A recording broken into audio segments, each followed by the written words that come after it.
do'st tanlash juda ham qiyin narsa-da.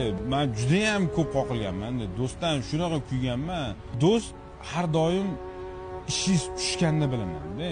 Ishingiz tushganda yordam bera olmasa, nimaga o'zi do'st kerak deydi-ku. Ishi tushganda yordam uchun do'st kerak. Yo'q, yordam faqat puldan yordam emas, u misol uchun maslahatdan yordam bo'lishi mumkin. Yonida bir dalda bo'lib turib, yoningizda misol uchun qo'lingizdan bitta ushlab turib, "Ey do'stim, men borman oldingda, davay gazini bos" deydigan do'st bo'lsa, u haqiqiy do'st.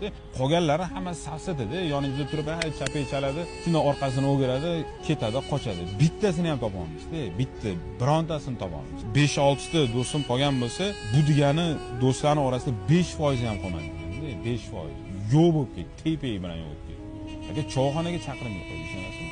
Men pul topib yurgan paytlarda men choyxonaga bormasimdan ovqat suzilmagan, ishonasizmi? Ovqat suzmagan bolalar. Ana o'sha bolalar choyxonaga bir oz telefon qilmay chaqirmay qo'ygan. Mana o'sha bolalar.